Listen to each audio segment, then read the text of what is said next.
राधा अष्टमी व्रत कथा। जय श्री कृष्णा राधे। आप सभी को राधा अष्टमी की हार्दिक शुभकामनाएं। आज भाद्रपद मास के शुक्ल पक्ष की अष्टमी तिथि है और आज ही के दिन श्री राधा रानी का प्राकट्य हुआ था और आज राधा अष्टमी का पवित्र त्योहार है। संसार में श्री राधा जैसी भाग्यवान कोई स्त्री नहीं है। जिनके पति तीनों लोकों के स्वामी श्री कृष्ण सदैव उनके कंधे पर गलबया डाले रहते हैं। जहां भी श्री राधा जी जाती हैं, भगवान श्री कृष्ण उनके अधीन होकर साथ साथ जाते हैं। श्री कृष्ण जी के वाम भाग से प्रकट हुई श्री राधा कठिन तक प्रेम और सेवा करके ही श्री कृष्ण के प्रेम की स्वामिनी बनी और उन्हें प्राणों से भी अधिक प्रिय हुई है। आज मैं आपको सुना रही हूँ श्री राधा अष्टमी के दिन सुनी जाने वाली बड़ी ही दुर्लभ कथाएं। तो इन कथाओं को बड़ी ही श्रद्धा और प्रसन्नचित मन से पूरा अवश्य सुनिएगा। इन कथाओं को सुनने से मनुष्यों की सभी मनोकामनाएं पूर्ण हो जाती हैं तथा पाप और संकट कट जाते हैं।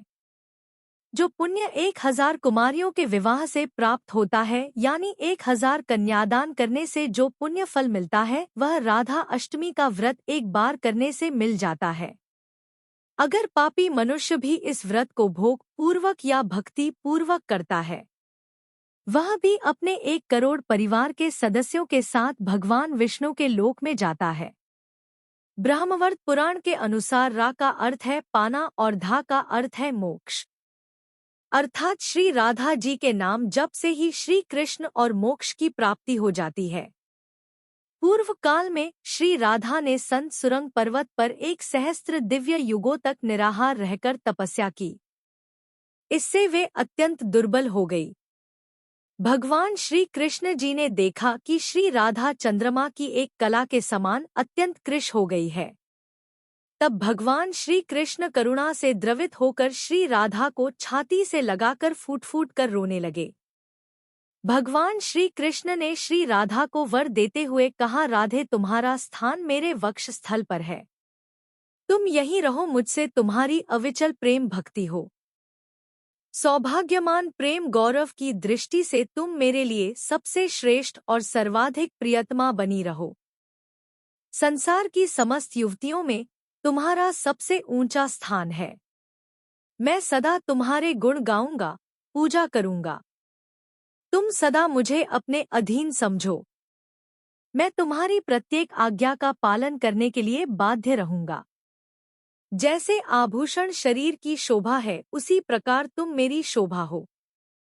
भगवान श्री कृष्ण जी कहते हैं, श्री राधा मेरी परमात्मा है, मेरा जीवन है। श्री राधा से ही प्रेम प्राप्त करके मैं उस प्रेम को अपने भक्तों में बांटता हूँ।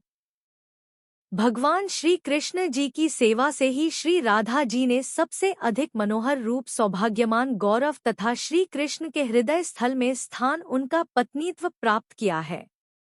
वृंदावन लीला अपने लौकिक दृष्टि से तो श्री कृष्ण जी 11 वर्ष की अवस्था में ही ब्रज का परित्याग करके मथुरा आ गए थे।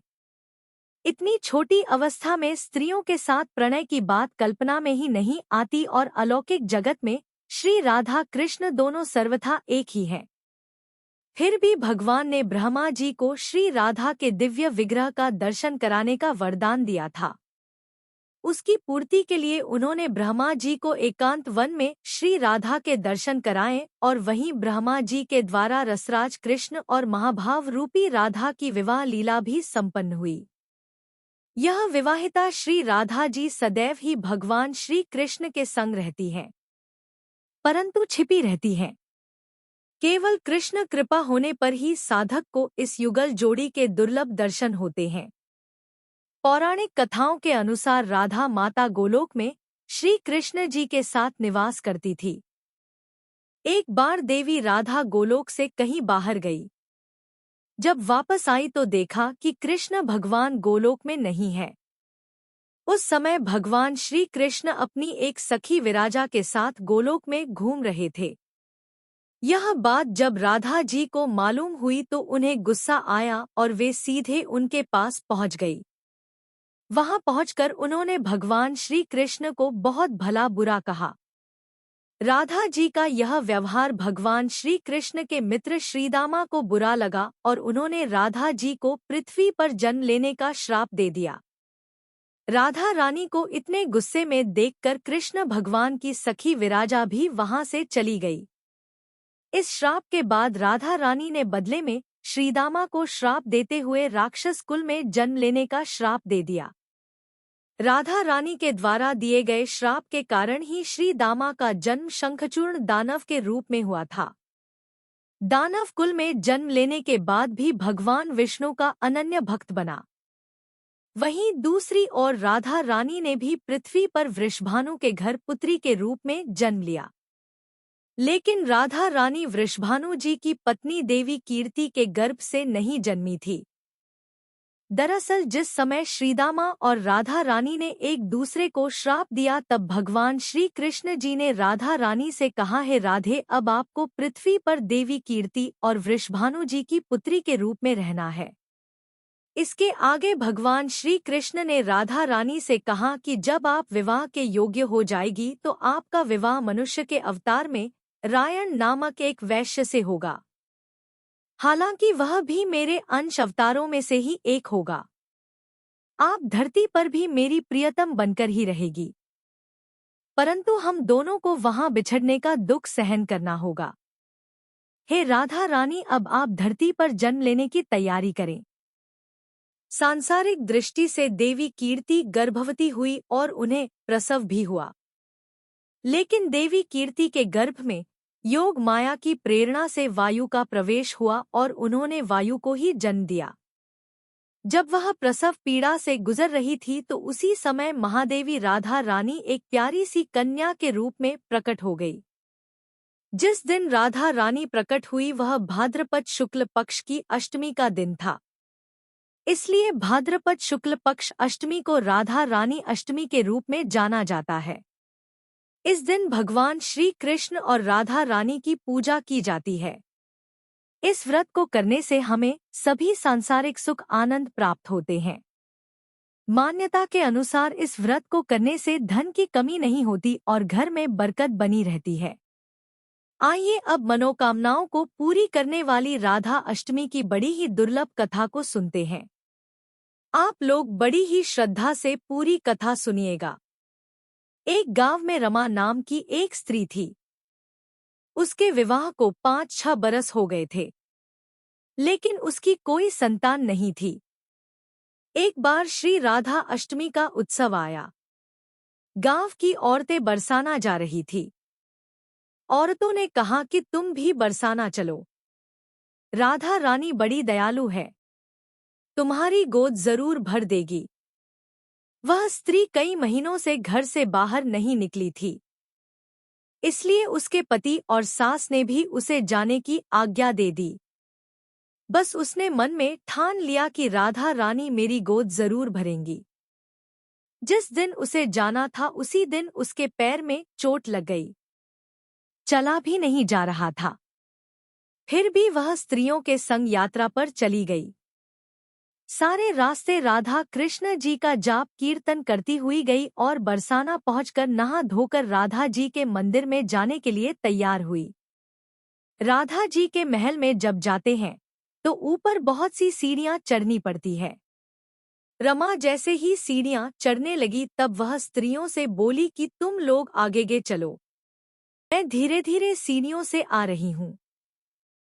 मेरे पैर में चोट लगने की वजह से चला भी नहीं जा रहा है। 2-4 सीढ़ियां चढ़ने के बाद उसका पैर मुड़ गया और वह नीचे गिरने लगी। तभी एक 7-8 साल की कन्या ने उसका हाथ पकड़ लिया। रमा बोली, बेटी आज अगर तुम ना होती तो मैं नीचे गिर गई होती। वह कन्या बोली, माता ऐसे कैसे गिर जाने देती मैं तुम्हें। तब रमा ने पूछा, बेटी तुम्हारा क्या नाम है। वह बोली, लाडो नाम है मेरा, यहीं पास में रहती हूँ। वे दोनों सीढ़ियों पर बैठ गई। लाडो कहने लगी, माता मेरे लिए क्या लाई हो। ना कोई जान पहचान और लाडो ऐसी बात कर रही है। फिर रमा ने कहा, लाडो मैं कल तुम्हारे लिए कुछ ना कुछ लेकर अवश्य आऊंगी। तुम्हें क्या पसंद है तब लाडो कहने लगी, मुझे नथनी, गले का हार, कान के कुंडल, चूड़ियां, मेहंदी, घाघरा, चोली यह सब चीज पसंद है, कुछ भी ले आना। इतना कहकर वह बालिका भाग गई। जैसे तैसे रमा भी मंदिर में दर्शन करके लौट आई। फिर रमा उस बालिका के बारे में सोचने लगी और बाजार में उसने गले का हार और चूड़ियां उसके लिए ली। अगले दिन उसी जगह जहां लाडो उसे मिली थी, वह वहीं जाकर लाडो का इंतजार करने लगी। थोड़ी देर बाद लाडो उसको उसी जगह पर ही मिली। जैसे ही रमा ने लाडो को चूड़ियां और गले का हार दिया, वह बोली, बस इतनी सी ही और चीजें नहीं लाई, और वह मुंह फुलाकर बैठ गई। तब रमा बोली, अभी मैं 8 दिन यहीं पर हूँ, रोज तुम्हारे लिए कुछ ना कुछ लाया करूंगी। यह सुनकर लाडो उसकी गोद में बैठ गई और गले से लग गई। रमा तो रोने लगी क्योंकि उसे जैसे एक संतान मिल गई। बड़े प्यार से उसके सर पर हाथ फेरा। ऐसे ही वह फिर चली गई। रमा ने मंदिर से आकर घाघरा और चोली उसके लिए बनवाए। ऐसे ही रोज कुछ ना कुछ वह उसे देती। एक दिन रमा कहती है, अब यह सारी चीजें मुझे पहन करके दिखाओ। लाडो बोली, कल राधा अष्टमी है, मैं कल इसे पहनूंगी। इस बार लाडो के साथ एक लड़का भी आया था। उसे देखकर रमा ने कहा, आज पता नहीं मेरे मन में क्या आया, मैंने एक धोती और मुकुट मोर वाला लिया है, क्या मैं इसे दे दूं? लाडो बोली, यह कनवा है, मेरे साथ ही रहता है, हाँ तुम इसे दे दो।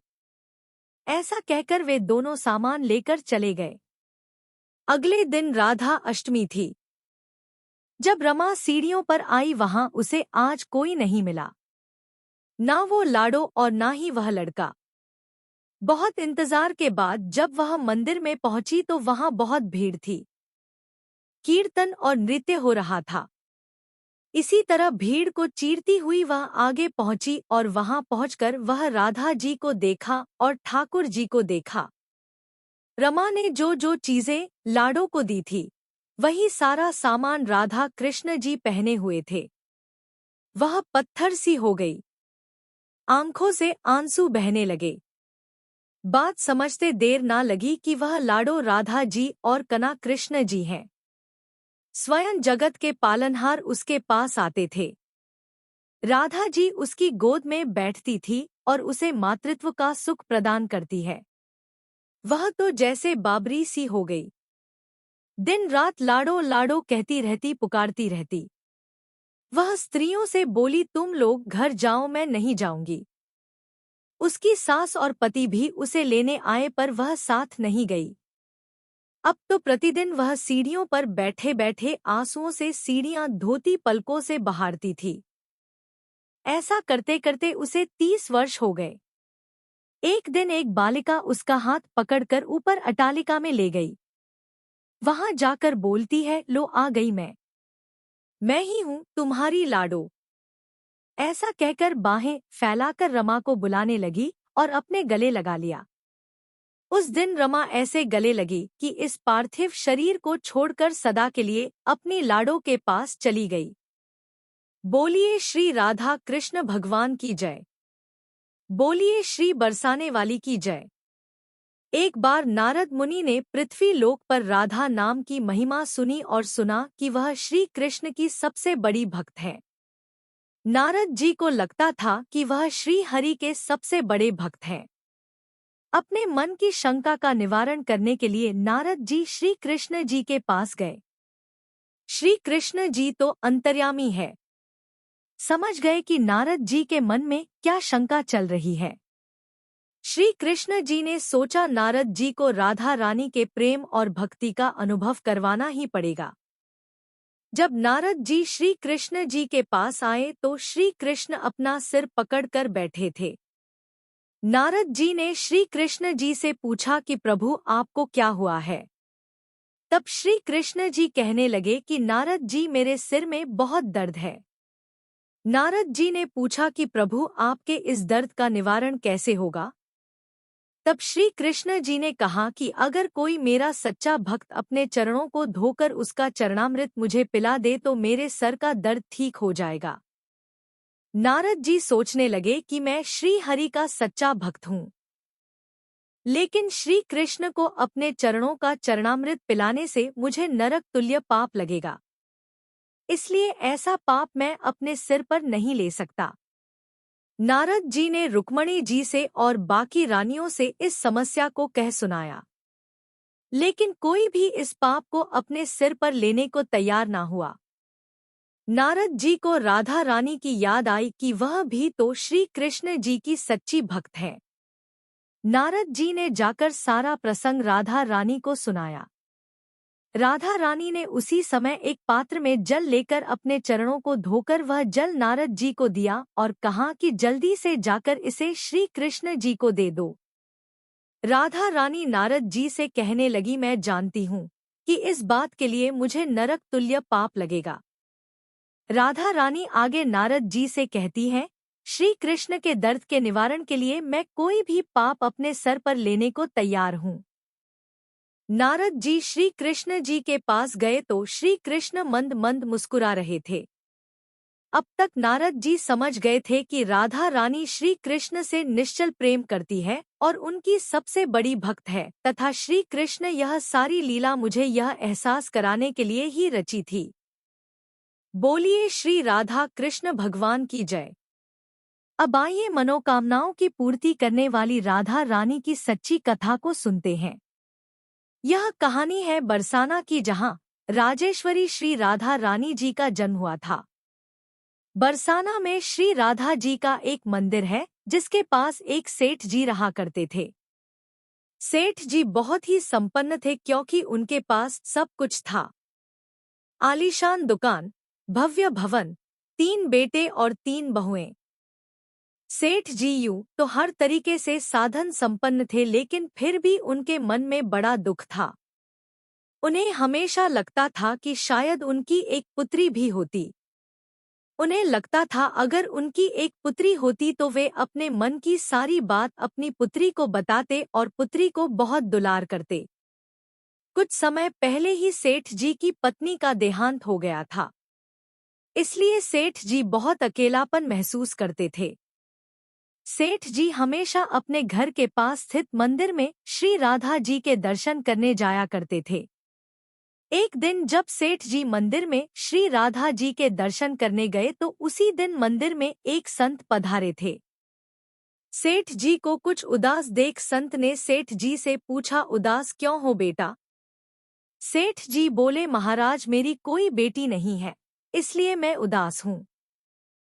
संत मुस्कुराए और बोले, यदि जीवन में किसी का अभाव है तो उसकी जगह भगवान को बिठा लेना चाहिए। सेठ जी बोले, महाराज मेरे तो कोई बेटी नहीं है, तो मुझे क्या करना चाहिए? संत बोले, अरे सेठ जी, जब तुम्हें बरसाने में वास मिला है तो तुम बरसाने की बेटी श्री राधा रानी जी को ही अपनी बेटी क्यों नहीं मान लेते? संत की यह बात सेठ जी को बहुत पसंद आई। एक दिन सेठ जी ने श्री राधा जी का एक बड़ा सा चित्र मंगवाया और उसे अपने कमरे में लगा लिया। अब तो सेठ जी का जीवन ही बदल गया। वे उठते बैठते सोते जागते श्री राधा जी को अपनी बेटी मानकर उनसे बातें करने लगे। उन्हें अपनी पुत्री को हर बात बताने में बहुत आनंद आता था। सेठ जी की राधा रानी जी में ऐसी लगन लगी कि जब भी वे दुकान जाते तो श्री राधा रानी को भोग लगाकर प्रसाद पाकर ही जाते थे। शाम को लौटते तो राधा रानी को प्रणाम करते, उनसे बातें करते और भोग लगाकर फिर प्रसाद ग्रहण करते और हर समय श्री राधे संकीर्तन किया करते थे और हर समय प्रसन्नचित रहा करते थे। जब भी सेठ जी से कोई उनका परिचय पूछता तो सेठ जी कहते, 3 बहु बेटे हैं, घर में सुख सुविधा है पूरी, संपत्ति भरी भवन में रहती नहीं कोई मजबूरी, कृष्ण कृपा से जीवन पथ में आती ना कोई बाधा, मैं बभागी पिता हूँ, मेरी बेटी है श्री राधा। एक दिन सेठ जी के घर में चूड़ी पहनाने वाली मनिहारीन आई। तीनों बहुओं ने बारी बारी से जाकर मनिहारिन से चूड़ियां पहन ली। श्री राधा जी को लगा कि आज हमारे पिता के घर में चूड़ी पहनाने वाली आई है, तो मैं भी जाकर चूड़ियां पहन लेती हूँ। जैसे ही तीनों बहुएं चूड़ियां पहन कर गई, श्री राधा जी प्रकट हो गई। मनिहारन ने जब राधा जी का स्वरूप देखा तो वह उन्हें देखती ही रह गई। राधा जी बोली, मुझे भी चूड़ी पहनाओ। मणिहारन ने समझा सेठ जी के घर में कोई मेहमान आया होगा। यही सोचकर मणिहारन ने राधा जी को भी चूड़ियां पहना दी। श्री राधा जी चूड़ियां पहनने के बाद एक ओट में जाकर अंतर्ध्य हो गई। सभी को चूड़ियां पहनाकर मणिहारन हमेशा की तरह चूड़ियों का पैसा लेने सेठ जी की दुकान पर चली गई। मणिहारन को देखते ही सेठ जी बोले, घर पर चूड़ियां पहनाने गई थी, यह लो तुम्हारे पैसे। सेठ जी ने मणिहारन को हर बार के जितने ही पैसे दिए। मणिहारन बोली, सेठ जी इस बार मैं ज्यादा पैसे लूंगी। मैंने आपके घर में 3 नहीं बल्कि 4 जनों को चूड़ियां पहनाई है। सेठ जी बोले, हमारे घर में 3 बहुओं के अलावा चौथी तो कोई है ही नहीं जो चूड़ी पहनने वाली हो। मणिहारन बोली, यह सब मैं नहीं जानती, लेकिन मैंने तो चूड़ी 4 को पहनाई है। सेठ जी बोले कि पहले मैं घर में पता करूंगा, बाकी के पैसे उसके बाद दूंगा। मणिहारन बोली, ठीक है सेठ जी, आप घर में पता कर लीजिएगा। यह कहकर मणिहारन चली गई। शाम को सेठ जी घर पर पहुंचे। उन्होंने घर में मणिहारन के बारे में पूछा। उनकी बहुओं ने कहा कि केवल हम तीनों ने ही चूड़ियां पहनी थी। सेठ जी अपनी बहुओं से बोले, मैं भी यही सोच रहा था कि चौथा तो कोई है ही नहीं हमारे घर में जो चूड़ियां पहने। इस प्रकार सेठ जी यह बात भूल गए और अपने नित्य काम में लग गए। सेठ जी राधा राधा बोलते बोलते श्री राधा जी को प्रसाद का भोग लगाएं और भोजन करके सो गए। जब सेठ जी को नींद आ गई तो उनके स्वप्न में श्री राधा जी प्रकट हो गई। राधा जी बहुत उदास थी। उनकी आंखों में आंसू थे। सेठ जी ने पूछा, बेटी उदास क्यों हो? श्री राधा जी बोली, आज मेरा मन बहुत दुखी है। मैंने आज अपने पिता का घर समझकर यहाँ उस मणिहारन से चूड़ियां पहनी थी, परंतु पिताजी आपने उस मणिहारन को मेरी चूड़ियों का मोल नहीं चुकाया। पिताजी आपने मुझे बेटी तो बना लिया, परंतु आपको मेरी याद नहीं आई। आपने मुझे भुला दिया, इससे मैं बहुत दुखी हूँ। यह सुनकर सेठ जी सपने में ही रोते हुए बोले, बेटी मुझे क्षमा कर दो, मुझसे बहुत बड़ी भूल हो गई। सेठ जी तुरंत नींद में से उठ बैठे। उनकी आंखों से आंसू आ रहे थे। सेठ जी ने तुरंत तिजोरी में से पैसे निकाले और मणिहारन के घर की तरफ चल दिए। सेठ जी ने मणिहारन के घर का दरवाजा खटखटाया। मणिहारन ने दरवाजा खोला और बोली, सेठ जी आप इतनी रात को? सेठ जी को अपने घर पर देखकर मणिहारन चौंक गई। सेठ जी के नेत्रों में आंसू भरे थे। सेठ जी बोले, तुम्हारे जैसा बभागी कोई नहीं है। मणिहारन बोली, सेठ जी क्या हुआ? सेठ जी बोले, मैंने राधा जी को अपनी बेटी बनाया, परंतु मैंने उन्हें कभी अपने नेत्रों से नहीं देखा। लेकिन तुमने आज उन्हीं राधा जी को अपने हाथों से चूड़ियां पहनाई है। आज तुम्हारे जितना भाग्यशाली इस धरती पर कोई नहीं है। मैं तुम्हें अपनी पुत्री की पहनी हुई चूड़ियों का मूल्य चुकाने आया हूँ। यह कहकर सेठ जी ने रुपयों से भरी हुई थैली मणिहारन के सामने रख दी और कहा, इसमें से जो भी लेना हो वह ले लो। जब मणिहारन ने सुना कि स्वयं राधा जी उससे चूड़ियां पहनने आई थी तो उसकी आंखों से भी आंसुओं की धारा बह निकली। मणिहारन बोली, सेठ जी मैं राधा रानी की चूड़ियों के पैसे आपसे कैसे ले सकती हूँ? राधा रानी तो इस बरसाने की बिटिया है और मैं बिटिया की चूड़ी के पैसे आपसे नहीं लूंगी। परंतु सेठ जी नहीं माने। सेठ जी ने रुपयों से भरी हुई थैली मनिहारन के घर पर रख दिए और वहां से सीधे श्री राधा जी के मंदिर चले गए। उस दिन के बाद सेठ जी ने सब कुछ छोड़कर संन्यास ले लिया और अपना शेष जीवन राधा जी के मंदिर में राधा जी की भक्ति करते करते बिता दिया।